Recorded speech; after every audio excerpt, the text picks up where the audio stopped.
noite a todos, a paz. Me encontro muito feliz por essa oportunidade de estar trazendo a palavra na noite desse dia. Irmãos, eu hoje, quando estava indo para o curso, estava palestrando com Deus e conversando: Senhor, o que eu trarei para a tua igreja que não seja de mim mesmo, mas sim da tua parte? Porque de mim mesmo o Senhor sabe que eu não tenho nada a expressar. E o Senhor na mesma hora falou ao meu coração e eu falei: nossa, fiquei, caramba, nem precisou nem um segundo, gente. Na hora eu falei: Deus, obrigado. E aí eu fui pro curso, estudei, né, como vocês sabem. Voltei completamente cansada. Aí eu falei: Senhor, ainda preciso, passar em uma outra palavra, aquilo que o Senhor falou no meu coração. Como é que eu passo? Eu estou quase aqui desmanhando de sono. E aí o Senhor falou: descansa um pouquinho, dá tempo. Eu falei: Senhor, não dá tempo. Ele dá tempo, tudo no tempo. E aí eu descansei e o Senhor, ele continuou falando comigo. Aleluia, Jesus. Irmãos, nós sabemos que o culto de hoje é o tema A Minha Família Dentro da Arca. E, aleluia, como nós estamos com esse culto, o Senhor, ele falou para mim sobre duas famílias. E me pediu para trazer nessa noite acerca de duas famílias essas que, através de suas atitudes, nós vimos como é que decorreu o andamento e o desenvolvimento dessas famílias.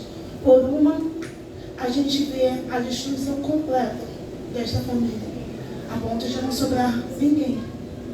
E por outra, nós vemos a edificação dessa casa, através dos exemplos e dos posicionamentos que elas tiveram.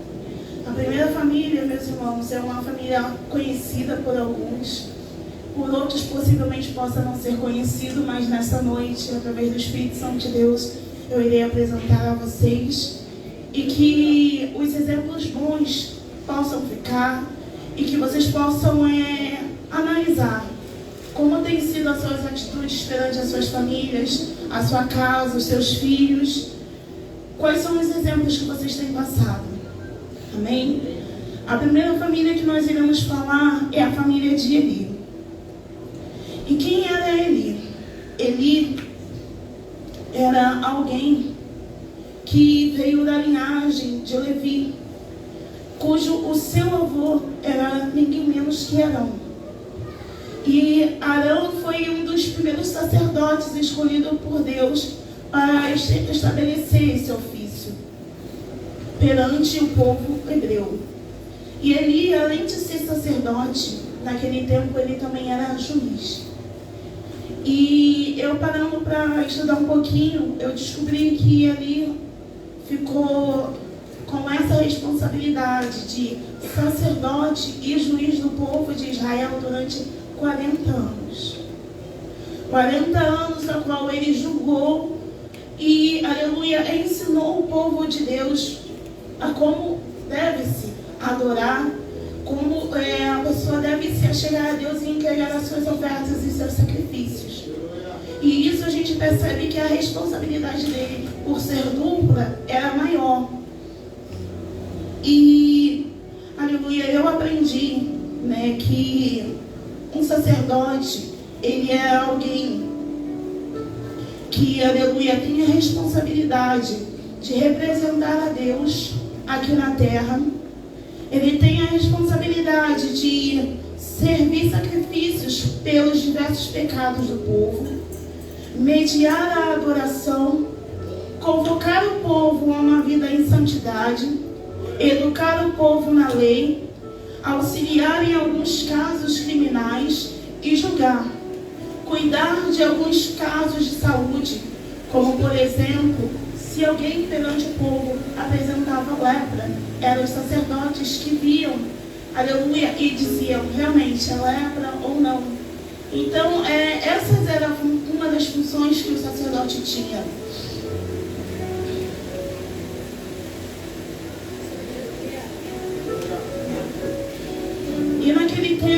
irmãos, essa era a função de Eli. E além desses fazeres na casa do Senhor, Eli também era pai de 2 jovens, chamados Ofni e Finéias. E a palavra ela nos diz que, assim como seu pai, Ofni e Finéias, eram sacerdotes na casa do Senhor, no qual eles também, assim como seu pai, aleluia, deveriam, aleluia, ensinar o povo a lei, deveriam levar o povo à adoração, deveriam, aleluia, auxiliar o povo nas suas questões que estavam passando. Só que se a gente pegar aqui para ler a palavra do Senhor, a gente aprende e entende que não é porque o pai deles era um exemplo a ser seguido que os filhos também eram. E eu peço que os irmãos abram comigo, né, em 1 Reis,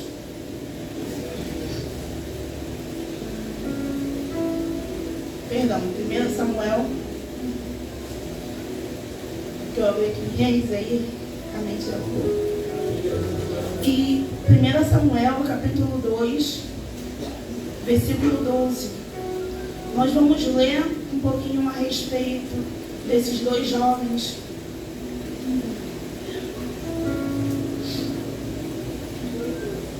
Primeiro Samuel, capítulo 2, versículo 12. A minha versão é um pouco diferente, mas o conteúdo é o mesmo. Quantos acharam de amém? Amém. Então vamos lá. E diz assim: os filhos de Eli eram homens malignos e não se importavam com o Senhor. O costume desses sacerdotes com o povo era este: quando alguém oferecia um sacrifício, o servo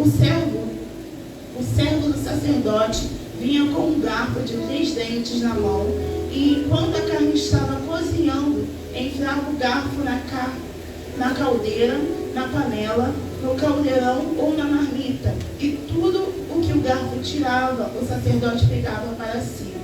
Assim se fazia a todo Israel que havia ali em Siló.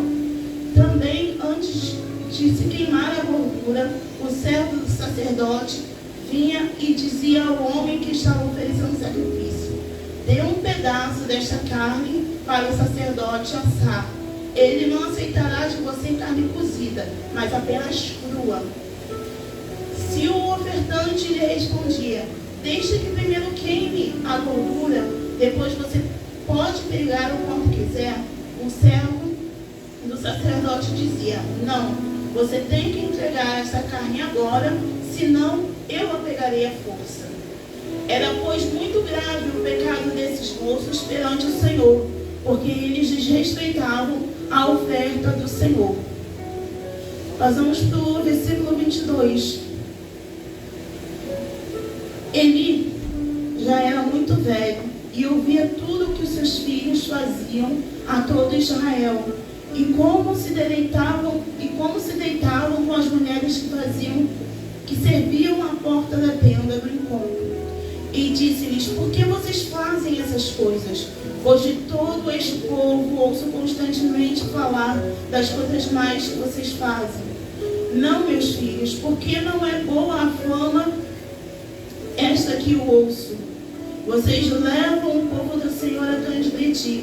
Se um homem pecar contra o seu próximo, Deus será o árbitro. Mas se ele pecar contra o Senhor, quem intercederá por ele? Amém?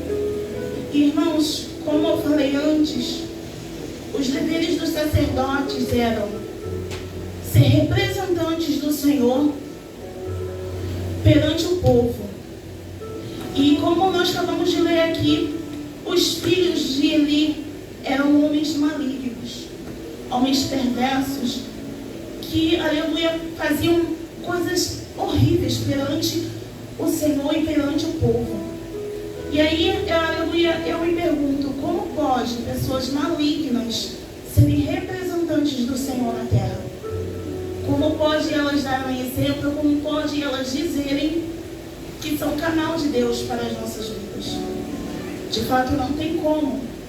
Como a palavra de Deus mesmo diz, de uma fonte não se pode jorrar duas águas. Ou eles são malignos, ou eles são servos do Senhor e representantes dele aqui na terra. Segundo, nós aprendemos que a função do sacerdote é servir sacrifícios pelos pecados do povo. Mas nós novamente entendemos que os filhos de Eli, eles roubavam os sacrifícios oferecidos pelo povo a Deus. Se a função deles era oferecer e eles estavam roubando, eles não estavam exercendo corretamente, aleluia, aquilo que eles foram chamados para fazer. E novamente eles traziam vergonha, aleluia, através dos seus atos, das suas ações ao povo, porque aqueles que deveriam ser exemplos não estavam sendo exemplo. E como nós lemos, eles faziam o povo pecar, porque o povo vendo que aqueles que deveriam estar os direcionando a Deus, sendo exemplos de Deus aqui na terra, estavam fazendo essas coisas, como é que o povo ia credibilitar sobre aquilo que eles estavam fazendo? A terceira coisa que a gente aprende é que os sacerdotes, eles são mediadores da adoração do povo a Deus. E como nós aprendemos durante diversas pregações que nós já ouvimos aqui, a adoração não é somente eu chegar aqui, cantar, louvar e louvar. A adoração é expressar honra a Deus por meio da devoção e reverência genuína, ou seja, respeito, gratidão e temor a Deus. Mas isso não estava acontecendo através da vida dos filhos de Eli. Que respeito eles tinham a Deus? Que respeito eles tinham ao povo? Nenhum. E isso a cada vez mais se acendia a ira do Senhor. Quarto, nós entendemos que os sacerdotes, eles convocam o povo a ter uma vida santa e de santidade ao Senhor. E como nós lemos, eles não tinham essa vida de santidade, essa vida santa. Porque, como a palavra mesmo de Deus diz, eles na porta da tenda do encontro se prostituíam com as mulheres que ali serviam. E a porta da tenda do encontro era o local onde no passado o Senhor descia e falava com Moisés face a face. Vocês conseguem compreender o tamanho do pecado, o tamanho da transgressão deles contra o Senhor? Perante a tenda do Senhor, a tenda do encontro, onde a gente deveria se encontrar com o Senhor, ter essa intimidade com o Senhor, eles estavam se prostituindo. Eles estavam, aleluia, profanando aquele lugar. Aleluia. E o quinto era educar o povo sobre a lei. E a lei do Senhor, ela é bem clara. Não matarás, não roubarás, não adulterarás. E mais uma vez eles estavam descumprindo a lei do Senhor. Então, aleluia, se caso eles viessem subir, ou estar perante o povo para ensinar a lei, imagina eles falando: hoje vamos abrir a Torá, vamos ler os mandamentos do Senhor. Aí estão lá lendo, e aí chega: não adulterarás. O que o povo ia pensar naquele momento? Como assim, não adulterarás? Todo dia, constantemente, eu te vejo se prostituindo. A porta do encontro. Como é que você pode pedir para mim não fazer se você, como meu líder, como aquele que me leva a adorar ao Senhor, não me dá esse exemplo? Então, isso causava um conflito, acredito eu, nas mentes, na forma em que o povo, quando se chegava a Deus para adorar, isso fazia com que eles entendessem: se eles, que são o exemplo, que são aqueles que, aleluia, servem ao Senhor, estão assim, eu que não sirvo assim ao Senhor como deveria ser, devo fazer também? Mais uma vez eles estavam fazendo com que o povo se afastasse de Deus, pecasse. E isso, gente, é uma coisa que eu aprendi. Se como liderança nós não podemos dar o exemplo, é melhor nós não liderarmos. É melhor nós não tomarmos a frente de nada. Então, assim, o Senhor, ele, mais uma vez, ele falou comigo, que eu acredito que está falando com os irmãos nesta noite, como líderes, como servos do Senhor, seja na casa dele, seja dentro dos nossos lares, devemos dar o exemplo. Devemos, aleluia, ser espelhos, para que, aleluia, quando os nossos filhos, quando os nossos liderados olharem para nós, eles veem, é realmente um homem santo de Deus, uma mulher santa de Deus. Eu posso a qualquer momento pegar um exemplo deles, porque eu não vou ver falha, eu não vou ver erro. Aleluia. E mais uma vez a gente também aprende que o dever deles era auxiliar no julgamento de alguns casos criminais. Mas como novamente eles vão julgar algo se eles mesmos também são pessoas que cometem crimes, erram constantemente perante o Senhor? É um julgamento falho. Porque eu aprendi e eu entendo que quando nós cometemos diversos erros, os nossos erros e falhas, e não procuramos rever os nossos julgamentos, aos poucos eles são mudados. A nossa forma de pensar, aos poucos ela vai se tornando flexível aos erros. Então, imagina, se eu sou uma pessoa constantemente que erro e que pratico o erro, aos poucos, quando eu for julgar alguma coisa, na mesma hora eu vou pensar, não, mas isso aí a gente pode relevar, vai, mas a gente está relevando o erro, o pecado. E não tem como a gente relevar o erro, o pecado. A palavra de Deus diz, se, aleluia, a gente vê, aleluia, o pecado acontecendo, e se a gente não, perdão, irmãos, vou dar uma confusão, mas a gente aprende que se a gente vê o erro e a gente não procura alertar os nossos irmãos com bons exemplos, com boas atitudes, não tem como a gente ajudar esse irmão. E no caso do cuidar da saúde, se eles eram homens que eram malignos, que levavam as coisas de Deus de qualquer maneira, que não se importavam com o Senhor, porque a palavra de Deus aqui, como nós lemos, diz, eles não se importavam com o Senhor, com certeza eles não se importariam com o próximo. Porque se a gente não se importa com o Senhor, se a gente não honra o Senhor, aqui nós devemos tudo, toda a nossa gratidão e devoção, como a gente vai se importar com o próximo? O nosso coração ele não é voltado para isso, porque o Senhor ele nos ensina, aleluia, através do relacionamento com Ele, a sermos mais amáveis, a sermos respeitáveis, a olhar o nosso próximo. Mas eles não se importavam com o Senhor, não tinham essa intimidade com o Senhor. Então eu acredito que logicamente não tinha como eles ter essa empatia, essa compaixão de cuidar do próximo.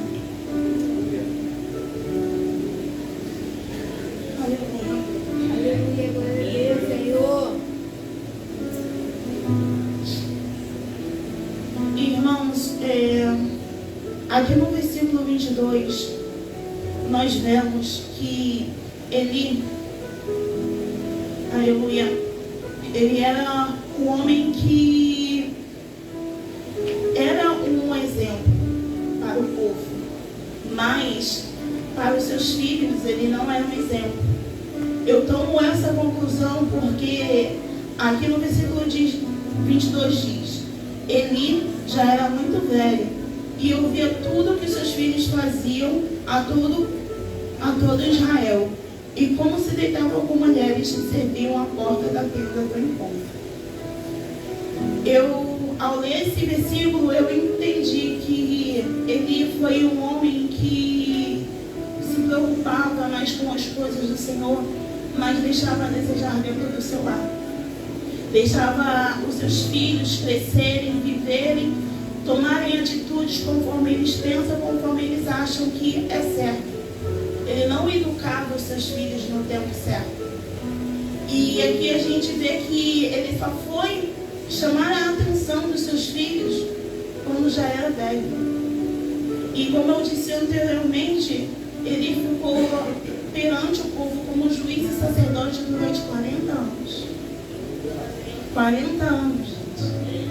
40 anos na qual ele não chegava em casa e não chamava os filhos para reunir, para conversar, para ensinar, para educar, para exortar.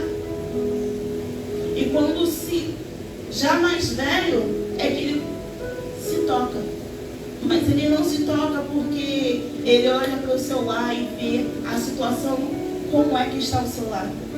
Ele se tocou porque pessoas iam a ele falar de quais eram as atitudes do seu filho. Ou seja, se ninguém fosse falar, ele continuaria deixando as coisas como é que estão.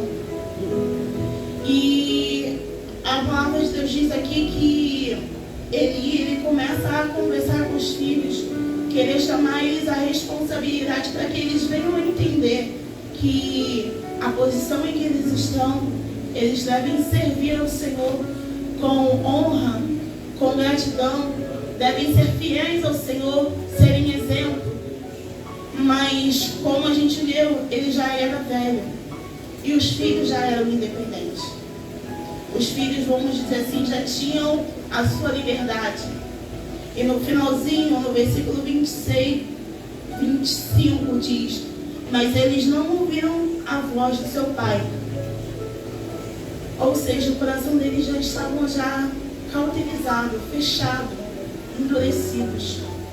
E eu trago para os nossos dias, como pais, como, aleluia, sacerdotes de um lar, como é que nós temos educado os nossos filhos? Será que paramos para conversar com eles durante o dia? Será que paramos para ver quais são as dificuldades que os filhos têm enfrentado? Porque ser jovem, ser adolescente, irmãos, não é fácil. A todo instante, a todo dia, a gente recebe tantas propostas nesse mundo. A gente aprende tanta coisa, boa quanto má. Eu lembro quando eu era um pouco mais jovem, eu não tinha esse conhecimento, mas uma colega de escola me ensinou coisas perversas e eu fiquei chocada. Eu falei, meu Deus, como é que pode? Eu só não vou falar aqui porque era pesadas mesmo. Mas tanto a questão de relação de homem com homem, mulher com mulher, na questão de sexo também, ela é uma menina, jovem, e falando abertamente. E imagina se dentro da minha casa eu não tivesse a minha mãe, se eu fosse sacerdote do lar, para me explicar, para me instruir o tempo certo das coisas, e que como serva do Senhor, a gente segue preceitos, a gente segue mandamentos. Como é que eu não estaria hoje? Por isso essa importância de nós como sacerdotes dos nossos lares. Eu estou me colocando aqui porque futuramente serei. Sacerdotes dos nossos lares, nós temos esse diálogo aberto com os nossos filhos. E os nossos deveres como sacerdote do lar, disciplinar os nossos filhos, ser exemplos de autoridade. Mas a autoridade que nós devemos ter não é aquela bruta que manda e a todo instante não para ouvir, para estudar, para analisar como é que o filho se encontra, porque é muito turbilhão na mente, é muita coisa e muitas das vezes é difícil para nós como jovens ou como criança, pré-adolescente, nós criticar, ouvir os nossos pais, entender o que eles querem nos falar. E outro exemplo que nós, como sacerdote, devemos ter é ser líder dos nossos lares. Ou seja, a direção deve ser tomada através das nossas vidas. Tudo aquilo que for ser feito, nós devemos dar um passo à frente. Devemos ser provedores. Ou seja, a provisão tem que vir de nós. Principalmente desse lado da provisão, eu vejo que os irmãos, os maridos, devem prover essas coisas dentro dos lares. Já no caso, as esposas, elas devem auxiliar o marido nessas decisões, na provisão, organizar isso. E quando o marido ele não está, é dever também das esposas auxiliar nessa disciplina, nesses ensinamentos para os filhos, porque, aleluia, a gente sabe que às vezes nós mulheres temos uma sensibilidade a mais. Não é porque somos melhores, mas às vezes a gente consegue enxergar coisas que os nossos esposos ou maridos não enxergam. Então é esse nosso dever de ir lá, sentar com o nosso filho. Às vezes o pai ele vai conversar algo superficialmente, mas a gente olha assim para o filho e fala, alguma coisa está acontecendo. A gente chega lá, insiste um pouco mais. Eu tomo isso como exemplo da minha mãe. Quando às vezes o meu pai ele vinha conversar comigo, eu falava, tá acontecendo isso, coisa e tal. Mas depois a minha mãe, depois eu via ele conversar, ela chegava e falava, filha, me diz o que aconteceu, como é que você está. Eu sei que não é só isso que você falou com ele. Conta pra mãe, conta. E aí a gente se abria para ela, porque a gente tinha, assim, uma confiabilidade maior, em alguns casos, com as nossas mães. Eu e o meu irmão, nesse caso. Então a gente se abria mais com a nossa mãe. E o dever da mulher, junto com o marido, para disciplinar os seus filhos é isso. Tem situações que ela vai saber mais do que o esposo, e ela não deve guardar somente para si. Ela, juntamente com seu marido, sentará, conversará e dirá, marido, eu não sei essas palavras, marido,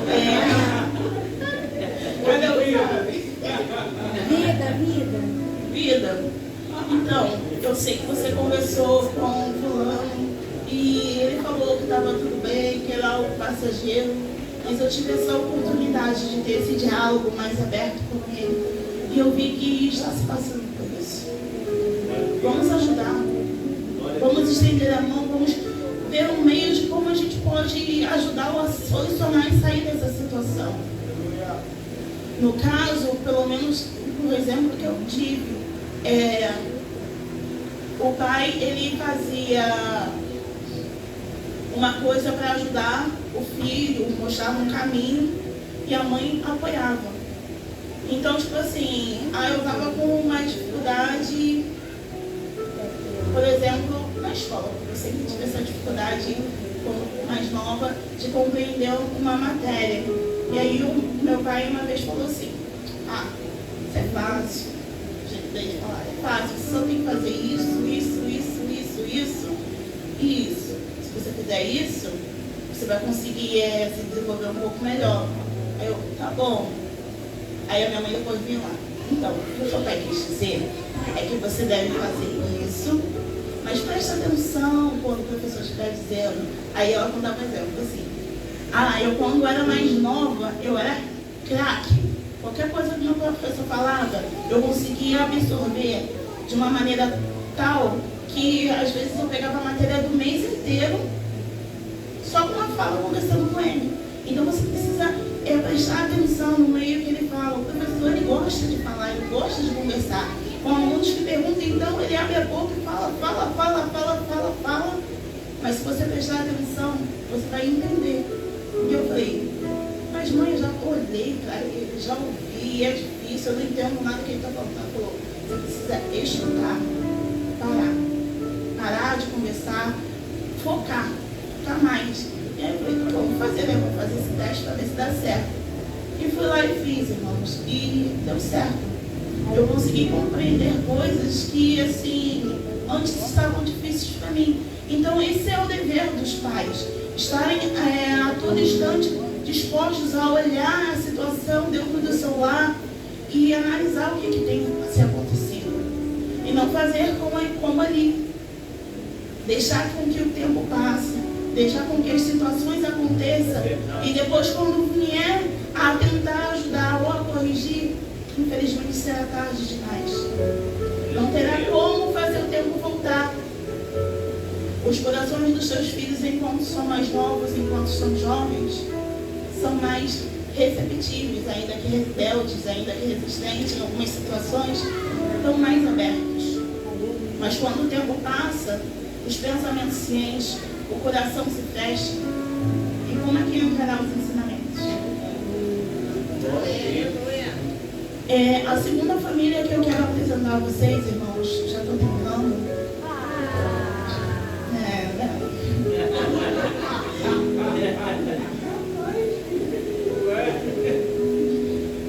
É uma família que, assim, eu acredito que vocês já conheçam também, que é a família de Obed-Edom. Família essa que a gente tem muito exemplo para tomar, apesar de a Bíblia falar pouco. Mas o pouco que a Bíblia fala, a gente guarda e a gente toma como exemplo porque foi algo que edificou. Aleluia. Edificou e edifica aqueles que leem. Está lá em 2 Samuel, capítulo 6. Versículo 10.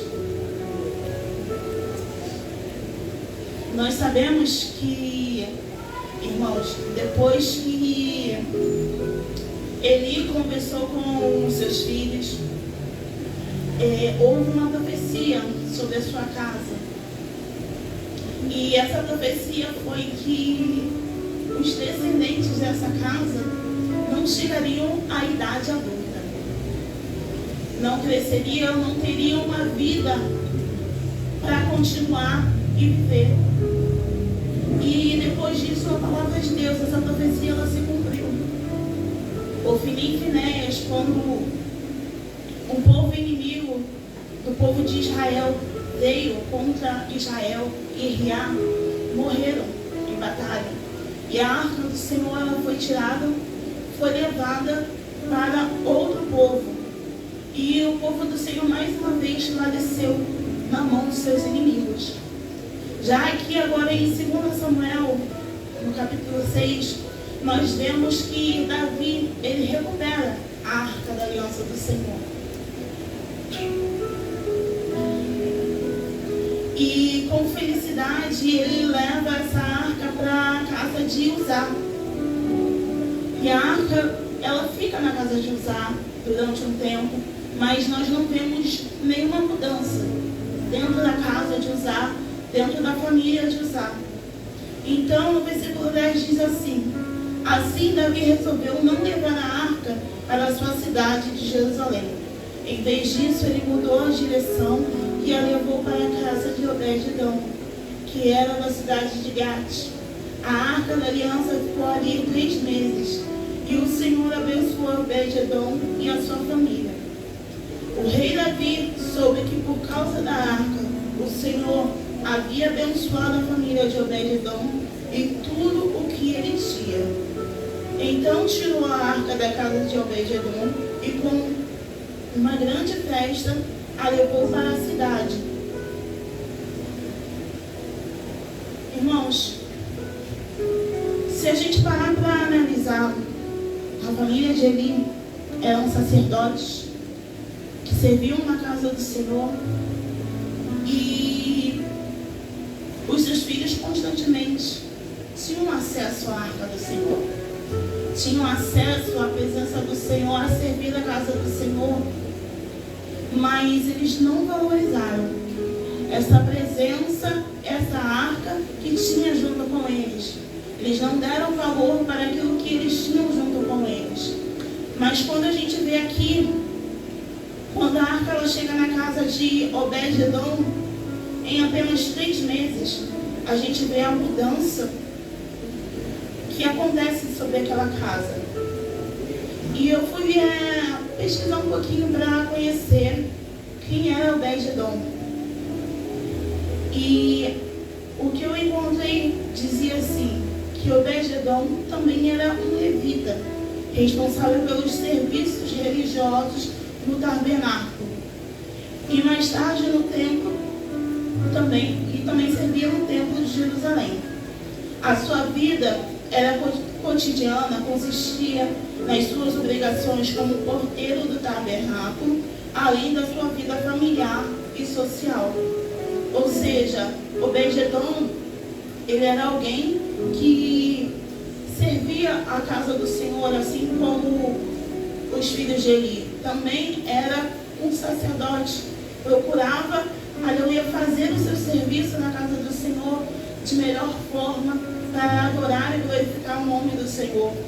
Mas aqui a gente vê que ele não deixava de, aleluia, também ser um exemplo dentro da sua casa, ser um exemplo para os seus filhos em tudo que ele fazia. Ele não deixava as suas obrigações uma sobrepor a outra. Eu acredito que havia um equilíbrio, porque quando não há um equilíbrio, uma parte sempre há essa falta. Então é mais um exemplo que a gente pode ter de positividade através da vida de Obed-Edom, que ele sabia ser equilibrado, sabia tomar conta tanto das coisas do Senhor quanto da sua casa, do seu lar. E a sua vida cotidiana, social, era uma vida boa. Ou seja, eu entendo que ele era uma pessoa quista por todo, que todos gostavam, que todos tinham um bom relacionamento com ele. Então, as suas ações num todo eram ações que alegravam e que não tinha nada com que se dizer contra. E tudo mudou na casa de Obed-Edom, quando a arca do Senhor ela foi para dentro da sua casa. A gente vê que durante todos esses 3 meses a casa dele, a sua vida, a sua família, ela foi abençoada, ela foi cada vez mais edificada, porque a presença do Senhor estava dentro dela. Então eu aprendo que não basta somente a gente ter a arca do Senhor, a gente tem que saber lidar com ela, saber, aleluia, reverenciar a arca do Senhor, significa a presença. Quando nós sabemos reverenciar e honrar, essa presença ela muda as nossas vidas, ela muda as nossas casas, as nossas famílias. Aquilo que já está bom melhora, aquilo que, aleluia, precisa ser levantado e edificado, o Senhor edifica.